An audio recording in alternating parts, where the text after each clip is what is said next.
JNM second year का medical surgical second का मैं टॉपिक के बारे में बात करने जा रहा हूँ और टॉपिक है प्रोस्टाइटिस। प्रोस्टाइटिस क्या है और प्रोस्टाइटिस किसको कहते हैं?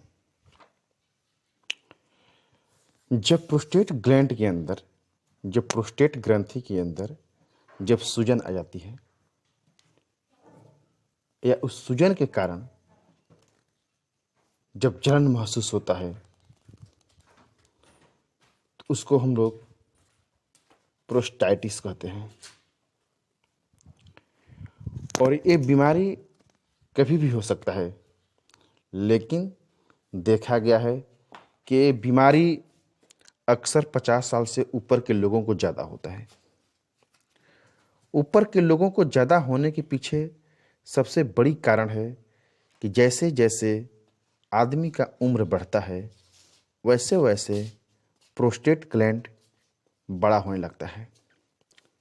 प्रोस्टेट ग्लैंड वैसे वैसे क्या होता है, बढ़ता है, और प्रोस्टेट ग्लैंड का आकार क्या होता है, बड़ा हो जाता है, जिसके चलते प्रोस्टाइटिस की समस्या वयस्क लोगों में, जिसका उम्र 50 साल से ऊपर होता है, उसको ज़्यादा होने का डर रहता है। प्रोस्टाइटिस का ऐसे बहुत से कारण हैं, जिसमें एक कारण है इकोलाई इन्फेक्शन। इकोलाई बैक्टीरिया जो होती है उसके चलते भी होती है, फंगल इन्फेक्शन के भी चलते होता है। जब इकोलाई प्रोस्टेट ग्लैंड में जाकर छुप जाते हैं और वहाँ पर जाकर इन्फेक्शन करते हैं, जिसके चलते प्रोस्टेट ग्लैंड में सूजन आ जाता है, और प्रोस्टेट ग्लैंड सूजन आने के कारण प्रोस्टेट ग्लैंड जो है अपने आकार में बड़ा हो जाता है, जिसके चलते प्रोस्टाइटिस हो जाता है। जब प्रोस्टेट ग्लैंड में चोट लगता है, जब किसी कारणवश आदमी को प्रोस्टेट ग्लैंड में चोट लग जाता है, तो प्रोस्टेट ग्लैंड में चोट लगने के कारण भी प्रोस्टेट ग्लैंड में सूजन आ जाता है, जिसके चलते प्रोस्टाइटिस हो जाती है। और प्रोस्टाइटिस होने का कारण सेक्सुअल एक्टिविटी है। सेक्सुअल एक्टिविटी के दौरान जब संक्रमण होता है, क्योंकि उस समय यदि आप प्रोटेक्शन नहीं रखते हैं, यदि उस टाइम आपको इन्फेक्शन होता है, तो उसके चलते भी प्रोस्टेट ग्लैंड में सूजन आ सकता है, जिसके चलते प्रोस्टाइटिस हो सकता है। प्रोस्टाइटिस होने का एक और कारण है यूरिन ब्लैडर। यूरिन ब्लैडर में किसी भी कारणवश जब यूरिन इकट्ठा होने लगता है, जब यूरिन ब्लैडर में जब यूरिन इकट्ठा होने लगता है, जब बाहर पास आउट नहीं करता है, तो ऐसी स्थिति में होता क्या है कि उसमें इन्फेक्शन कर देता है। उसके इन्फेक्शन होने से प्रोस्टेट ग्लैंड में भी इन्फेक्शन हो जाता है, जिसके चलते प्रोस्टेट ग्लैंड का साइज बढ़ जाता है, जिसको प्रोस्टाइटिस कहते हैं। यदि कोई भी व्यक्ति जब बहुत कम मात्रा में पानी पीता है, उससे होता क्या है कि जो बैक्टीरियल इन्फेक्शन होता है बढ़ने की संभावना बढ़ जाता है, क्योंकि यूरिन अच्छे से बाहर नहीं आता है। जो भी अनवांटेड चीज़, इन्फेक्शियस चीज़ शरीर में रहता है, वो शरीर में ही रह जाती है, जिसके चलते जो प्रोस्टेट ग्लैंड होता है वहाँ पर इन्फेक्शन बढ़ जाता है, जिसके चलते प्रोस्टाइटिस होती है।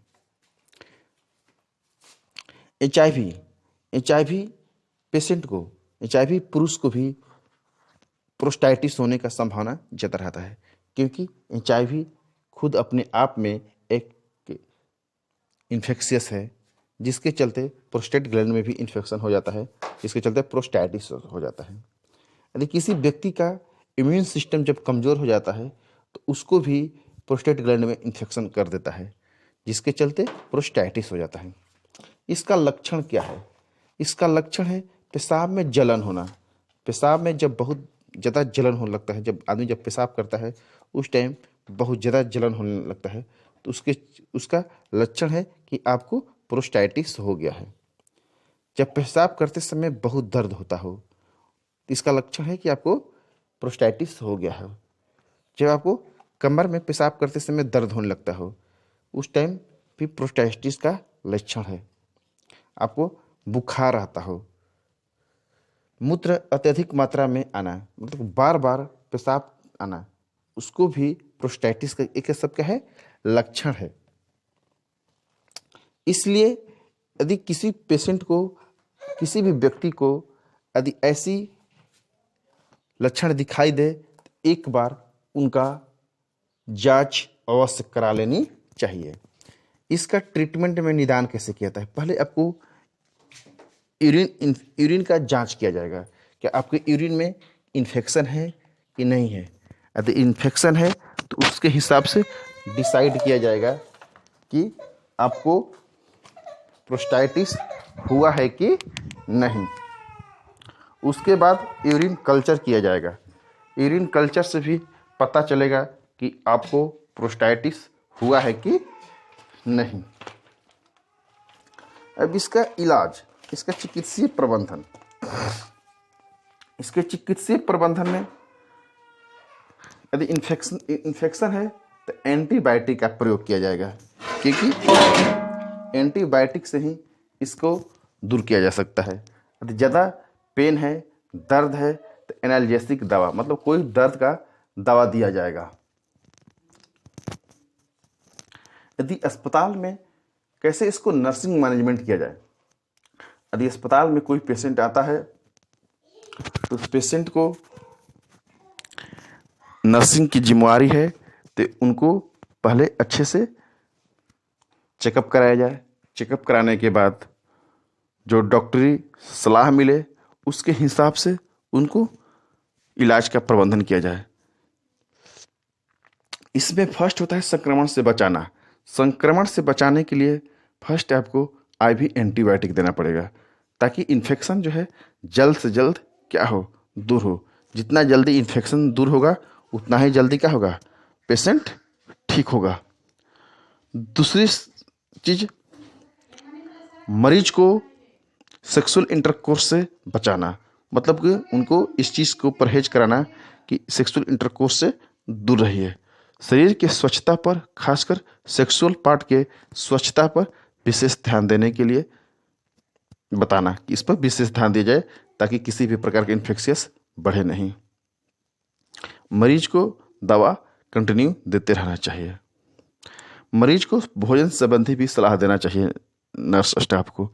मरीज को हमेशा तरल भोजन देना चाहिए और हो सके तो गर्म होनी चाहिए। मरीज को चाय कॉफ़ी विशेष देने की ज़रूरत नहीं होता है और कोशिश करना चाहिए कि पेशेंट जितना जल्द हो उतना जल्दी पेशेंट ठीक हो जाए। Thank you. JNM second year का मेडिकल सर्जिकल